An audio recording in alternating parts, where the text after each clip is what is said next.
live Q&A for Return of the Living Dead Kickstarter, and I'm really happy to have the ultimate guest on right now, the actual owner of the franchise, the person who runs the shows, my boss when it comes to this particular game, Mr. Steve Wolsh. Steve, welcome to the show.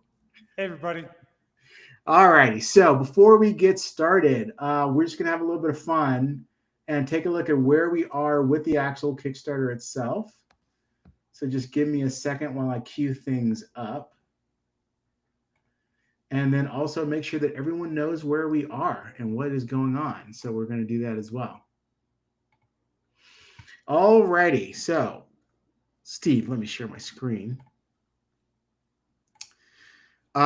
This has been a really fascinating ride. So right now we're just under 100K, ladies and gentlemen, just under 100K. And you all know what that means. At 100K, we unlock these amazing stretch goals, which include the fact that we're going to double the number of zombies that are going to be showing up in the actual book, including the zombie floater, the zombie cop. Yes, believe it or not, zombies can be cops and cops can be zombies in this world. And then, of course, the cyber zombie, which was the fan favorite. So hopefully we'll get a chance to sort of kick this up. I also want to remind everyone that there's one more stretch goal that I'm particularly excited about. So let's kind of step up to the end here, where we actually have at $120,000 a celebrity adventure writer. So, Steve, for if you don't know this, it's not uncommon to bring a really big, awesome name to come in and do one of the writings for us. And so we were able to cajole a gentleman by the name of Keith R.A. DiCandido, who actually has written over 381 novels. He actually written the novelization for all of the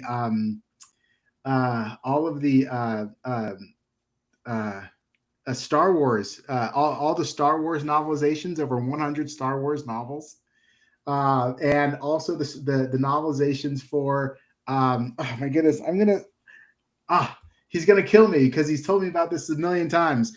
But the Texas Chainsaw Massacre novelization, and then also the Umbrella Corporation. What are they called? I know. Academy. What's that? Academy. No, Academy. The Umbrella Corporation. Resident Evil. He did all the Resident Evil novelizations as well. Yeah. So very, very big name in the horror world. Very exciting to have Keith actually come in and work with us in order to actually pull together this amazing Kickstarter. And so let's hope we get to 120 so we can turn on Keith R.A. DiCandido. Great. So, wow, this has been one crazy ride, Steve. You and I have been putting this thing together. I think we've been talking about it since November. At least, right? Yeah, just sort of excited about the 40th anniversary of Return of the Living Dead. Tell me what that means to you, the 40th anniversary. It's funny. So I kind of started doing this almost 10 years ago in 2017, 16. And at the time, I mean, we had no social media. There was a lot of licensees that told us it wasn't a big enough brand to do certain kind of things. I won't name any names, but now they're licensees now. And we've kind of done all that through just essentially harnessing all the fans. Like we kind of show a force of, we got to 100,000 on Facebook, and we have almost 30,000 now on Instagram.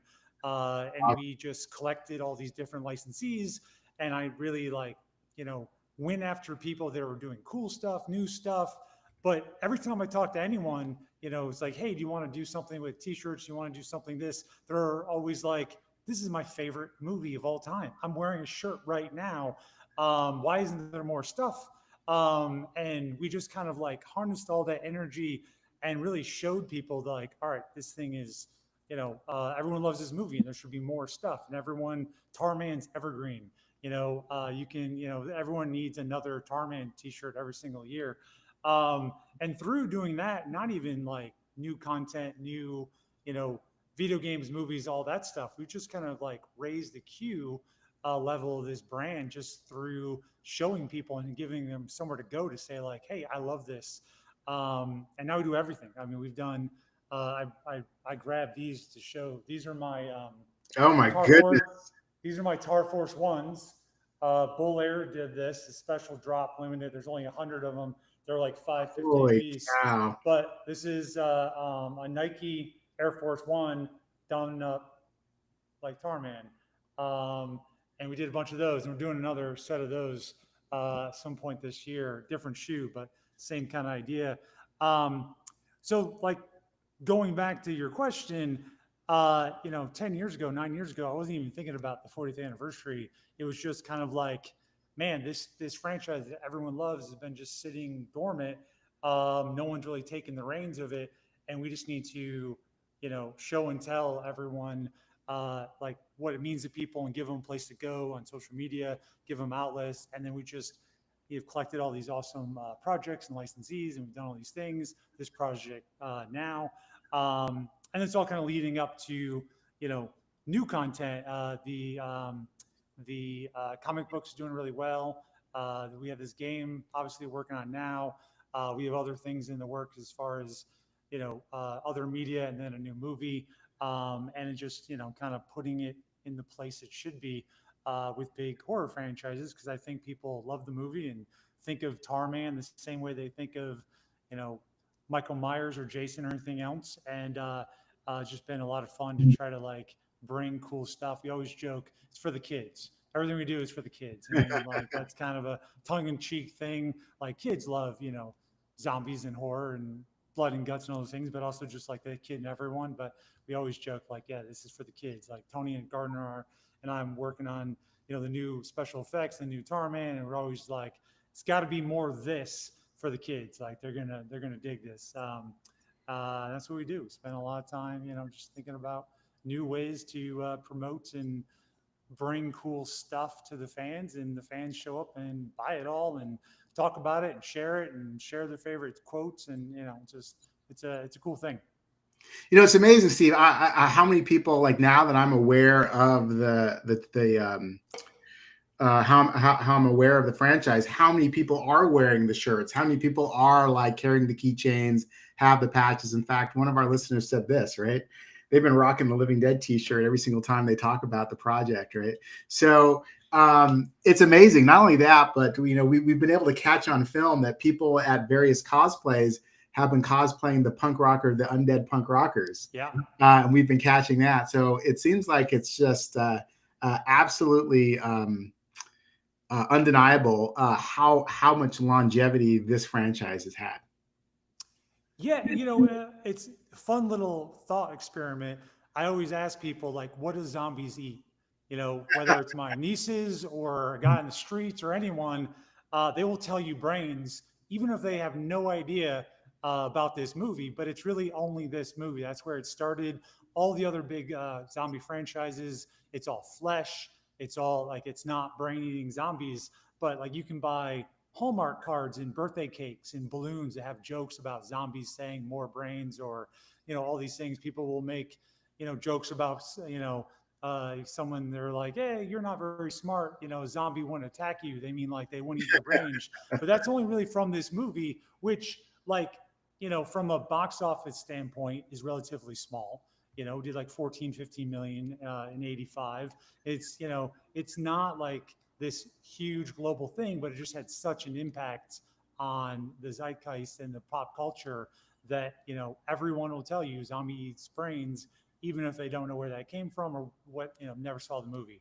And I think that's like part of it. And I think part of just like the reason it's endured is just it really hit a moment, and people felt like I love this, and it was just like we get this big bump. Just I think even right now, like 80s pop culture is as big as ever, having a big moment right now.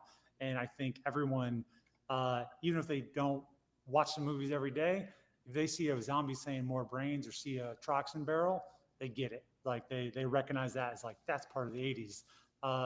The poster is iconic. People, like, anyone would be like, yeah, I've seen that. I know what that is. And it's cool. It's cool being a part of something that people absolutely love, and they feel like it's like theirs as much as anyone else's. So you're always, we're always trying to do really, really awesome stuff that the fans will love, because they'll tell you if they don't, like, they don't want any like weak, keychains with the poster on it. They want an awesome, shoe, or, some, awesome new design or new product they've never seen. And then, they're going to share it and wear it. And, people like, oh man, I love that. I got to get that. So it's cool. Yeah, I mean, listen, I gotta say, so I have a dirty little secret today, Steve. I snuck out in the middle of the day to go watch 28 Years Later. And it's amazing how much of the genre, the zombie genre, was influenced by Return of the Living Dead. Like, there weren't fast zombies before Return of the Living Dead.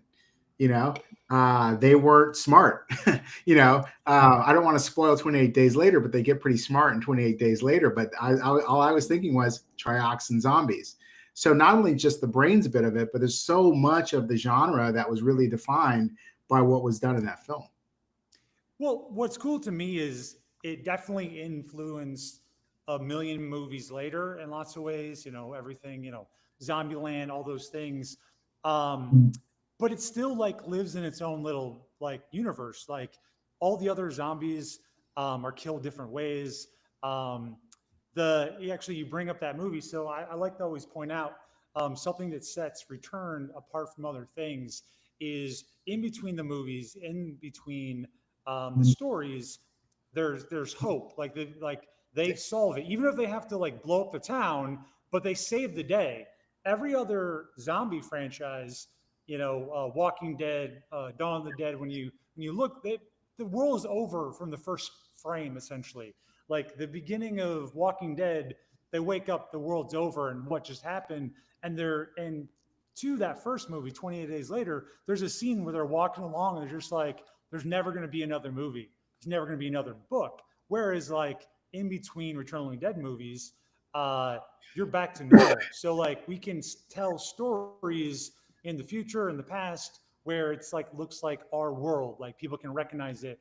And in these stories, there can be some hope of survival or some hope to get back to normal. Like, hey, we can kill these zombies, we could save the day, or at least maybe it's the army going, we can blow up this town, but we can save the day and like move on. So we can tell more stories that like we can relate to. And I think that creates better drama and it's more exciting. Otherwise, you're just like endlessly, the world's over and we're trying to find another prison or house to, hide from zombies. But there's no hope we're getting back to, present day life. Those things. So I think it just sets it apart, and it's just more interesting to me as a storyteller that we can like, pick different moments. The comic book kind of takes place on a fictional island off of Michigan that's like a fair island in like 87 or whatever, 86. And then, spoiler alert, they're probably gonna have to blow up that island. But it's a new story that like, this starts out with like people you can relate to. I don't think anyone can relate to the people in the later seasons of Walking Dead, right? Like they're in a different world than we're living in, and they just have survival. It's the only kind of thing they got going for. And I feel like, we can play with all kinds of things in Return of the Living Dead, like they do, like the third one. Just like how do we weaponize it? How do we turn it into something we can use? It's not just like we got to run and kill these things. So yeah, it's interesting because I was actually in an interview talking about this, and the person said, "Okay, now set the scene. Tell me about this zombie apocalypse." And I go, "No. This isn't a zombie apocalypse. It's a zombie outbreak, which is very, very different because you don't know how many of these are going on at any given time. The government hides them up, and it just leads for so much infinite storytelling because you don't destroy the world in the meantime." Yeah, but the stakes are still there because if they get out, then it could become your, end of the world scenario. But like, so it's like you get to raise the stakes, but you have a way to win. Somebody can win and beat this outbreak down and go back to normal. Yeah. So we talked a little bit about sort of like a little bit of let's go back a little bit to the licensing, because I think one thing you've done really well is break out of the box of the licensing, and you just don't do t-shirts and keychains, right? That's all you. Like, tell me about, you showed us this really amazing, the Air Force Ones, right? But tell us a little bit more about a Tar couple Force ones. the Tar Force ones. Yeah. How do you go about finding licensors, and how do you really push them to do really interesting things? And other than the Tar Force one, what are a couple of your other favorite licenses or licensed product that you've seen? So we did with Great House Studios. They're a couple, and they do really awesome like creature effects. And they did full size Tarmans. No, So they wow. started like a skeleton base and do like full size Tarmans. That's really fun. We did recently. I don't have it here. We did. There's a artist out of Australia called Jack of the Dust, and he was basically selling like $1,000 crystal skull heads. And I got a hold of him, and I was like, "You ever thought about doing a license?" And he's like, "I would love that." And we did some really cool resin Tarman heads, life size. Um, and it's like we find a lot of people that have never done an official license. We kind of seek people out there doing something cool, and it helps that they always want to do something with Return of the Living Dead. But it's just like my kind of mantra is like, I want to be everywhere that, anything horror or pop culture is, but I want to be places they're not. Like I want to approach people that are doing, we got some really cool stuff coming out later this year that like to date, it's a licensee that's only done Marvel. And now their first horror property is going to be Return of the Living Dead. And, just like always just trying to find new cool ways. And part of the thing that I do, unlike other brands, is I don't give you a lot of parameters of like, it has to be like Halloween movies have a certain orange, and that's the only way you can show some of those titles. I don't care if you want to change the font for Return of the Living Dead or make it pink or whatever. Like keep it fresh. We've done so Yeah, we that did a that limited. was that was startling, Steve. Like we're used to guys like Legendary, where if you get a single scratch on Kong wrong, they're gonna have you redraw the whole thing, and you're like, It, go it for it. it doesn't make it fresh. So we've done some of my favorite like prints and t-shirts designs we've done. So we did a mashup with Wizard of Oz and Tarman as a scarecrow because he only wants a brain. We did Tarzan of the Jungle. We did Tarman of the Jungle limited prints. So we kind of you know take Tarman out of context and put him in other things, and just really push it and like try to find people that are doing stuff. We've done pillows, we've done all these different things, plus all the like we have I'm not breaking news, but I won't say who's doing it, but we're doing some like wrestling action figures, like wrestling versions of the characters. And just like I'm willing to uh think outside the box and do like cool stuff, and it's allowed us to, I think, reach more people where they're at, because everyone has the things they collect and the things they do. And I think you give someone like, all right, I didn't want that thing, but like I like this thing, and there's some people who just want a bunch of different stuff.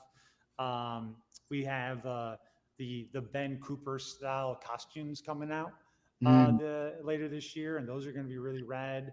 And just like, but I think it just kind of comes from seeking out cool partnerships and letting them do what their fans like, and letting them kind of do what they think is cool, and not trying to micromanage like it's got to be like you know this color red, and this is the only way you can depict this character.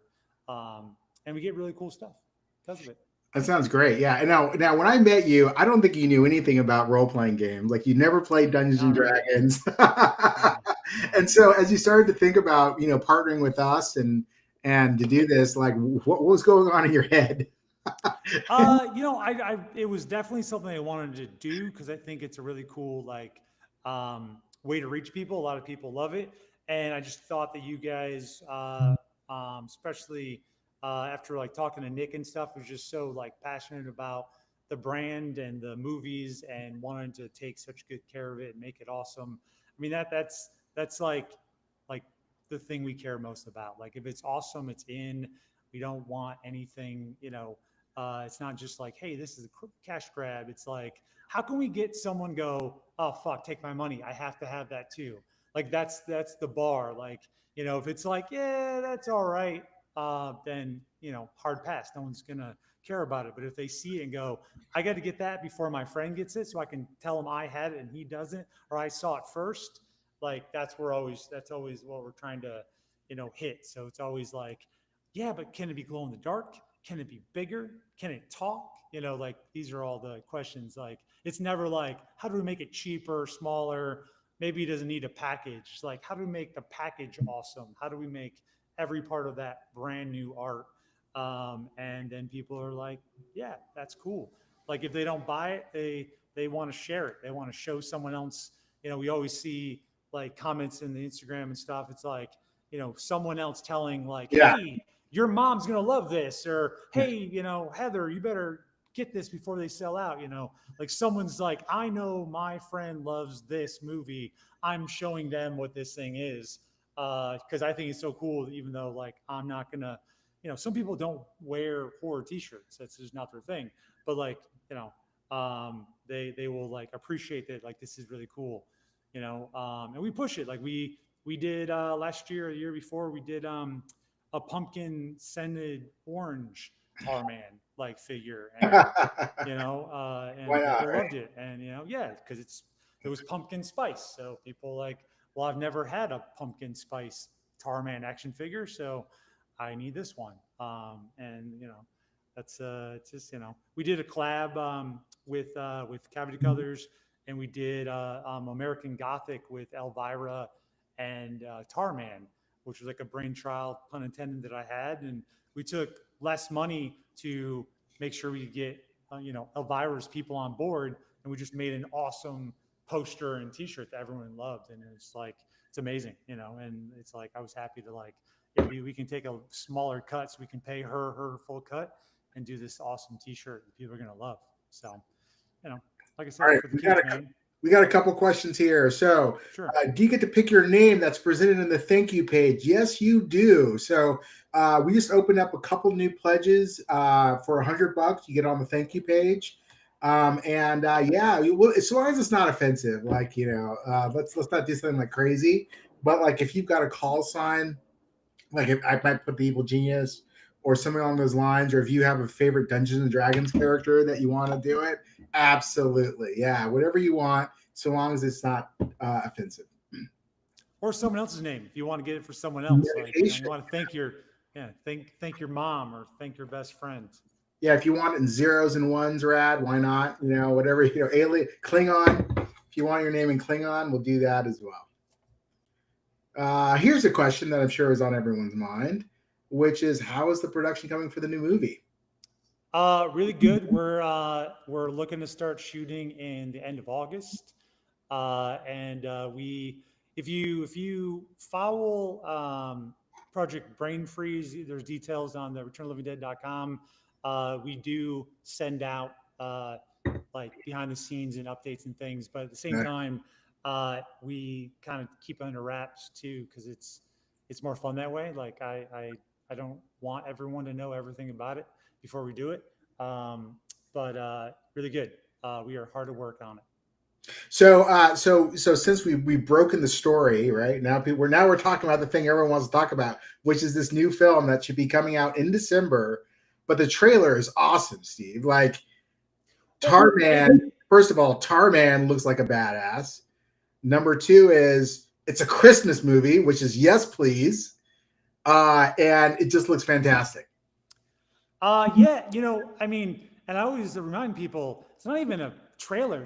It's like it's like we could have done a teaser poster, and instead we did that. I mean, it's just it was just kind of like a metaphor of like, you know, Tarman kind of comes from the dark, and he's coming through this cemetery, and he's dragging a Christmas tree, and then he goes where you don't know where he goes next. And the idea was just kind of like announce it that way, but show you the elements. So, no CGI.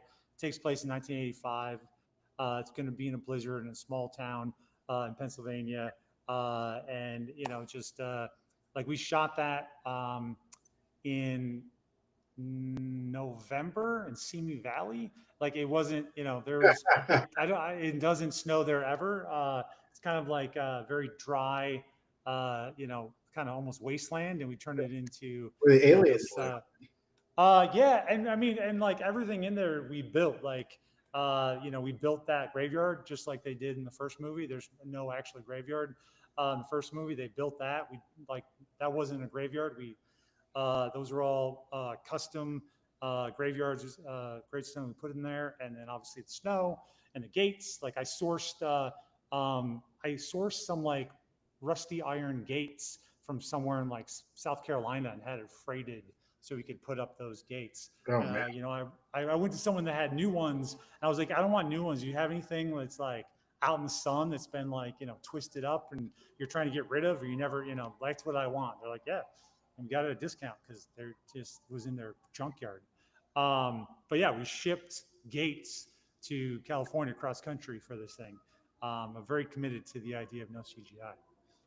Yeah, that's great. And so speaking of which, Tarman, that's a whole Tarman suit, right? Like you guys built the Tarman suit from scratch.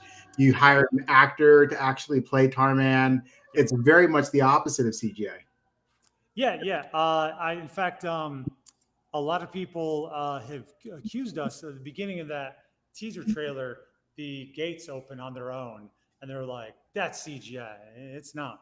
In fact, it couldn't be more old school. It is fishing wire. I was going to say John just in a black suit. Yeah, no black suit. It's 18 feet of fishing wire, 2 guys, and me timing it up. And, we did it 9 times. We got it right in the second one. And we used that one.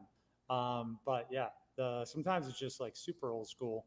And then, I mean, all the things that go into the snow are amazing. I mean, it's snow business is it's a whole operation. There's several different machines and materials and things they have to do to make that blizzard work. And it's a lot of fun. It doesn't have to be cold. It was very warm that night. So Rad wants to know if it's actually a theatrical release, or will it be on one of the streamings, or it'll be straight to video? No, theaters. Nice. Yeah, nationwide. I think that's going to be phenomenal. All right, we have a business deal in the Q&A. This guy says he's with a record label and he wants to release the score album for the original film. You and everyone else in the world. When you're talking about the score, not the soundtrack, we've been trying to find that for years and years and years. Last guy I was working with, they were trying to hunt it down somewhere in France. But the best we can tell, the original masters are all lost to the sands of time. And the soundtrack's been done a lot. We're always interested in doing something new or different. But you can get the soundtrack lots of different ways, and we've been a part of that a couple of times. But the score, we actually looked at even recreating it. So just not using the masters, but getting publishing and try to recreate it, do it that way. But yeah, it is something that people have talked about a ton, and we have yet to find a way to accomplish it.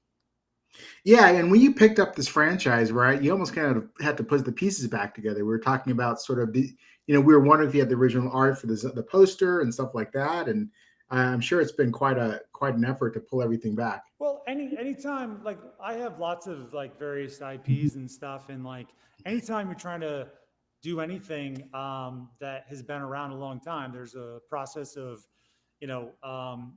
definitely just even like finding things, like even, it's like, yeah, we would love to do it. It's like, do you have it?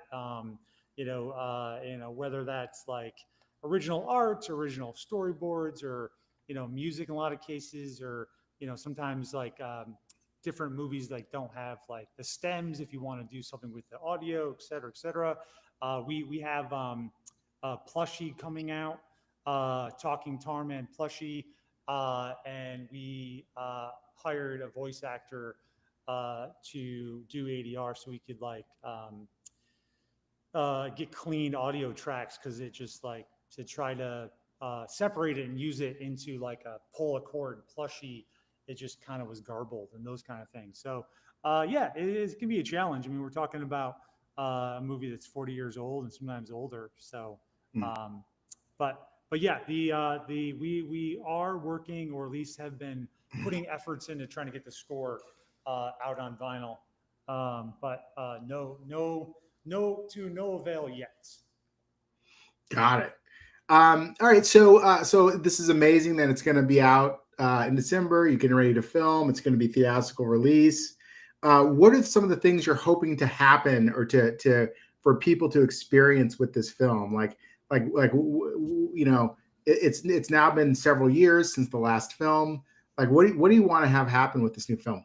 What do you want to achieve? I mean, so I hope that people that have never seen it can watch it and love it, and I hope that people that love the first film can watch it and catch all like the Easter eggs and feel like it's like a new movie they love, they want to see.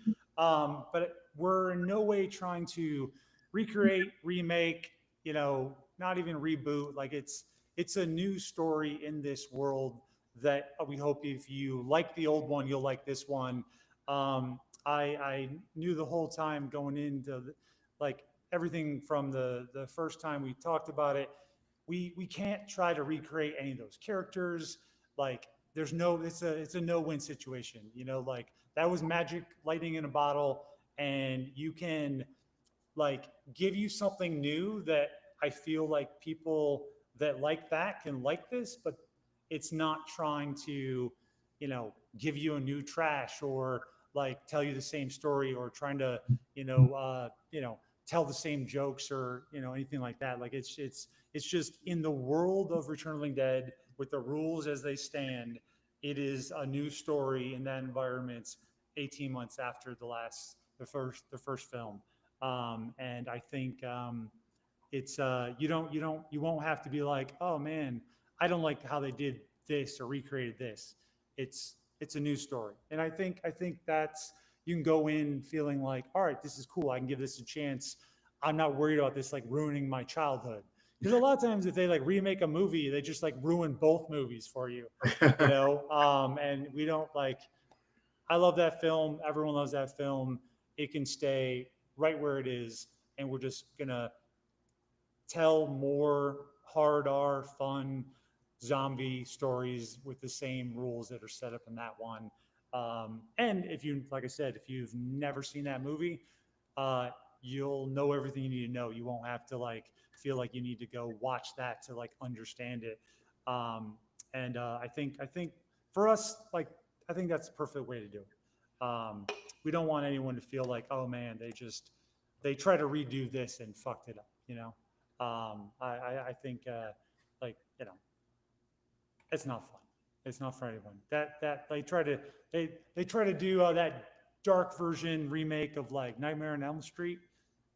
Nobody liked it. Like it was just they could have maybe done something else with Freddy somewhere else, but just trying to remake it and like ruin everything that was awesome about that first movie and those movies in general. Just like killed the franchise. They haven't done anything with it since. So I gotta ask. So it is close enough to the new movie, to the old first movie. Um, any recurring characters? Anyone showing up from the first movie? I'm not giving anything away, but short answer is no. They all died.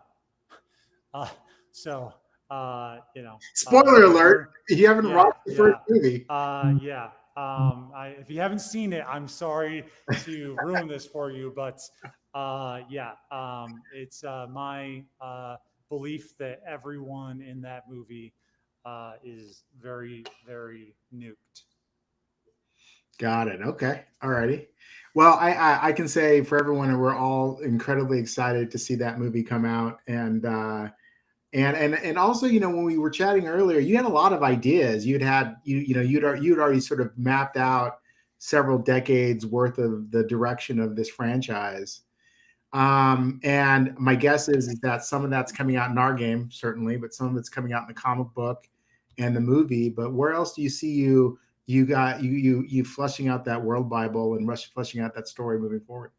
Well, I kind of wanted to set the stage. So in success, we know exactly where everything fits. Yeah.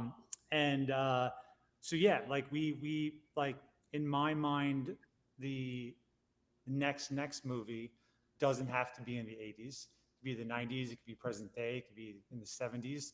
Like there we kind of mapped out a story of since the inception of Troxin to present day, and we have, you know, a whole bible of characters and events and things that have happened, and we can kind of like go anywhere on that timeline and find things we could, you know, find interesting for a comic book, a graphic novel, a video game, another movie. And it was just really important to kind of like know where everything fits together and have a history. So like then you can keep it Easter eggs and, you know, and keep it consistent, and like, you know, a minor character here can be a major player here, you know. And otherwise, if you just like, hey, we're just going to make this and don't think about what could happen next, then the next time you go do something, it's, oh man, we should have done that last time. Now we got to explain this. We can't do this, or this thing won't make sense. So I just kind of like wanted to like fully decide we have a world history, and this is our, you know, kind of playing field. And you know, so yeah, there's endless stories we could tell, as long as at the end of the day somebody blows up all the zombies. Then there can be a future. So that's a question that we have. So is obviously, you can nuke the zombies from space, but is there any other way to kill these zombies? Yeah, I mean, I think the idea, you know, I think they can explore. So there's got to be a heat enough between, you know, nuke and, you know, on fire somewhere in there where, you know, you're getting rid of the gas.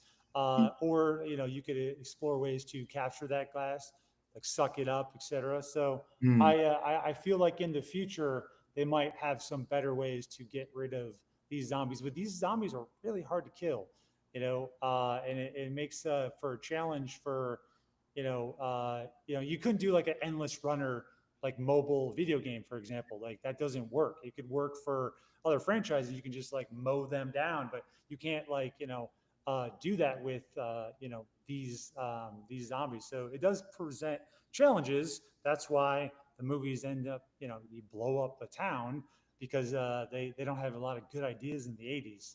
But I think in the future, they at least can be working on some better ideas than just blowing up a town. If nothing else, you know, today's climate and social media, whatever, you couldn't just like, you know, say there was a gas explosion in some little town and like everyone's like, oh yeah, I guess that's what happened. Yeah, so that is, it does get addressed potentially in the future, but you go, you know, the 90s and back, they're pretty hard to kill, and they've come up with let's nuke a town. Yeah. So with regard to that, I think um, I'll tell you a funny story. We actually did release one of our sample adventures so people could actually play it before they decided if they were going to commit to the game. And we had someone play on Twitch. And lo and behold, just like what you would have expected in a Walking Dead movie or show, they grabbed a bunch of guns and just started full frontal shooting the zombies, and they all died, which we call TPK, or total party kill. And and we wanted it exactly that way because we really wanted to teach the players a lesson that you got to do this differently. It's a whole different ballgame. Yeah. And I think that's what makes this world unique from every single other zombie game that you could be playing in our particular industry. Yeah, definitely, 100%. All right, so I got to ask this question. What are some of the other horror films that got you excited when you were growing up, which brought you to this moment of being the owner of this franchise? Um, I think so. I was big into Friday 13th. I like fun horror movies. So like Army of Darkness was another movie made around them. And I do really feel like Return is in a different category than like zombie movies. Like a lot of zombie movies, especially before Return, kind of downers in a lot of ways, or at least not like Dan O'Bannon made this movie a lot of fun. And I tend to gravitate to uh, big sci-fi movies. Like one of my favorite movies um, is like, well, my favorite movies ever is Jaws, but like The Thing, Alien, and obviously there's a, Dan O'Bannon connection with Alien. And the funny thing is, I remember um, thinking that there was things that like made sense to me, that I liked from Alien, and then it was later I go like, oh yeah, because they're both by Dan O'Bannon. Like that's like Mhm. those like there's that made sense to me. Like after I realized that when I first saw it when I was a kid, I didn't really like know who like wrote movies and things, and that just like watching them on late night TV or whatever. You're not doing deep dives and who makes them, but the fun ones in sci-fi. And I think that Return is just so much fun. Like it's fun to watch. It's the kind of movie that a group of friends can sit around just kind of like halfway watch and laugh, and it's not like The Conjuring. You're not like it's not intense the whole time. I tend to gravitate to like those '80s movies. Like probably my favorite Jason movie is like Jason Take in the Hand, like the most jump the shark, ridiculous one. But I love that movie. Like that. That was the first time I realized that I knew of like Kane Hodder, like played him, and like I was like, I'm a Kane Hodder fan. That was a lot of fun. I mean, and it's ridiculous. I mean, I don't know how they go from Crystal Lake to Manhattan, but somehow they get there and nobody cares. And then he's like fighting people on rooftops and sewers, and like yeah, like I think horror should be fun. And I got to say, my favorite Jason movie is Jason X, where he's in space. yeah, and he's like taking those girls and beat them into a tree in the sleeping bag. Yeah, like that stuff, and it's ridiculous, and it doesn't have to like make a ton of sense. And I think that's a lot of fun. So like that's kind of what I try to bring to the brand and the licensing, and like you don't take it serious. Not the shirts shouldn't try to scare you. They should make you feel fun. I like this. I'm glad I'm wearing this. This is, brings me joy. And so, yeah, that's kind of where I was at, and yeah, just, blood, guts, tits, swearing, fun stuff. And I believe that it was the right tone for the time. Like '80s was a very interesting moment in time, and I think that the world needed a movie like this. So I think you're absolutely right. It's interesting because you talk about Dan O'Bannon and him being involved in Aliens, and Aliens also, I think, to some degree, really sort of redefined horror Yep. in very interesting ways, and it's so watchable even today, right? And so different than Aliens, for example. Yeah. Yeah. Those first three movies are all kind of like different. And, it's funny, not unlike the first three Return of the Living Dead movies are all very different. They're like, there was not like a steady hand going like, this is our brand. It's like, hey, let's throw a kid in it because every 80 movie had a kid in it. I mean, the second one is like, you know, like adventures in babysitting with zombies. And that third one is all angsty and, Romeo and Juliet and weird and, and they just, and it's funny. I very rarely find someone that says they love all three. Like it's more common to be like, I love 1 and 3 or 1 and 2. And like, that makes sense because like, you love one, that's why you watch the other ones, but like 2 and 3 are night and day. They're just tonally, everything is different. Um, and I feel like that's for some of the same reasons that like different people worked on them. But like, yeah, like the first three Alien movies are totally way different from each other. And then they kind of like over the years got back to kind of like more of the tone of the first one, especially this last one. It was like, you know, a, like almost like a remake without doing a remake. But yeah, those second and third one was all over the place. You know, which is kind of interesting. I think one theme that does come through in all of them is sort of the government involvement. And I was wondering whether you thought that sort of the tete-a-tete with the government and their involvement is a crucial piece of the lore. Yeah, definitely. I mean, I think they like obviously in the first one, it's just like we know about this and we're going to handle it. By the third one, and if you want to talk about the later ones, they definitely were trying to weaponize it. Can we make a zombie super soldier, you know, whatever? Which I is think the more what the government likes to do, of course.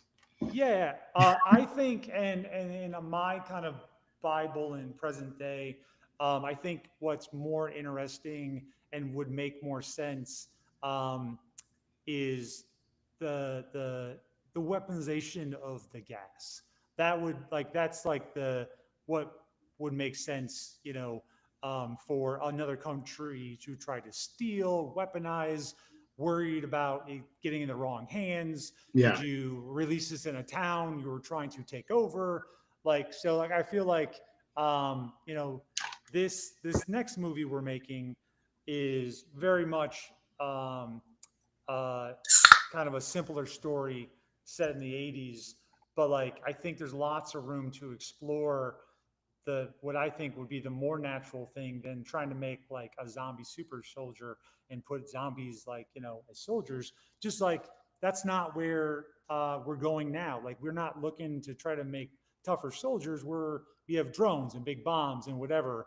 I think like the gas itself would be the thing that needed to be protected, destroyed, or stolen, depending on, you know, what your interest is. So like I think the gas could be, you know, it's a fun thing to think about and play with down the line because it makes sense a bad actor would try to steal Troxin or you have, you know, people that want to destroy it, get rid of it so it doesn't exist.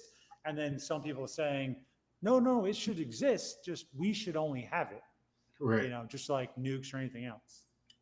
All right, we got a question from the audience. Mark is your fan. Who wants to know? You know, I would love to finish more Muck movies. To date, I have 9 written. Uh, the it's one of those things where like you start in one place. So like you know, I retired and I made Muck for you know $250,000, and that took me here and here. And then while I was doing you know, post production for the last 2 movies, you know, Fog City and Killer Goats. During that time, I got all these rights, you know, these movies, and I also have um, rights to like National Lampoon and some other properties, and just like, you know, you gotta fight the thing in front of you. And right now, I really want to make this next Return of the Living Dead movie, but the long answer apparently is maybe. I would like to, and if I live long enough, I probably will. But I'll tell you, it'll probably be different than if I would have done it, you know, 10 years ago, right away after those movies. Still the same ideas, but I'm sure I will rewrite them again or think about them differently just because, you know, I won't try to make them for 200 grand. It'll probably be made for several million. So that'll change some of the things. But yeah, we want to revisit that world. And I hope to. So that's what I can say about that. So, for those of us who are not aware of the Muck franchise, can you give us a little bit of a primer? And where can we find it? So you can find Muck anywhere like streaming services are sold, rent, buy, whatever. Muck takes place present day. The idea behind it, like I always thought that like the first 20 minutes of any slasher movie are like useless. Right? It's like it's a bunch of kids. We're making plans to go somewhere. We're going to stop at a gas station. Something's going to happen. We're going to get fucked up, and then we're going to be scared, and we're dealing with it.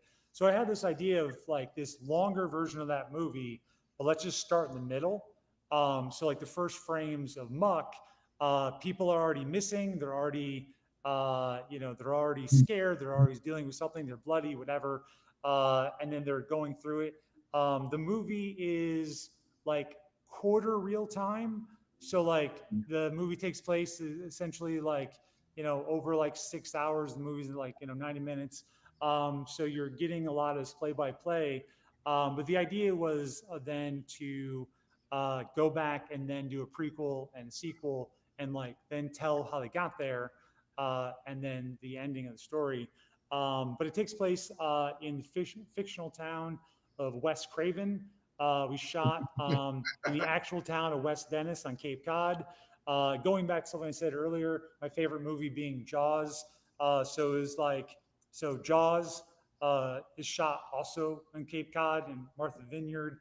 And it's a fictional town of Emily Islands. So like my first movie was on Cape Cod and it was a fictional town of West Craven. It's also a homage to West Craven. So anyway, and that movie too. So no CGI, all practical effects. We did a lot of awesome stuff. Kane Hodder's in it. He plays one of the creepers. And that was like a big deal for me to have like Kane Hodder in that movie. Yeah, it's a lot of fun. And it's like, a review by Bloody Disgusting on Muck said Muck was Evil Dead meets Die Hard, which I love. I have a poster from 2015 with that quote on it. And then like 5 years later, when they announced the new Evil Dead movie, the original tagline and log line was Evil Dead meets Die Hard. I was like, fuck from us. Like someone saw that tagline and go, you know what, that's a good idea. And that movie is probably more Evil Dead meets Die Hard than Muck, but still, I think someone saw that and got that idea. And a little fun fact. So we did that in 4K, and it was actually the first horror movie to be released in 4K in its original format. Like that wasn't a big thing 10 years ago. Like a lot of movies weren't coming out in 4K, and I was like, people told me I shouldn't even like use that capacity, just shoot it in 2K. We'll never use 4K for anything. I was like, fuck, if the cameras can do it, let's do it. So anyway, that's Muck. And it's a lot of fun, That's great. And by the way, I have to give this one up. a little love. All right, that's fantastic. So we only have a few minutes left here, but we just certainly really appreciate having the ability to do this game. And we are super excited because we've got plans to support the franchise for the next several years because we have a couple of ideas there. Will you let us do Trioxin Zombies in Space? Is that something that is in for debate? I mean, I'm always open to hear anybody out. That is all we could ask for. Yeah. All right, that sounds fantastic. All righty, ladies and gentlemen, I want to say thank you very much for spending up the time. This was actually our most watched ever, Steve. So we tripled our numbers, which is fantastic. Listen, we just have 18 hours left, ladies and gentlemen, 18 hours left for the Kickstarter. Please jump on, get a part of this. There's a lot of things that are unique collectibles on the Kickstarter, like the fig pins. So please join. And Steve, thank you so much for your time. No problem. Anytime. All right, guys, we are out.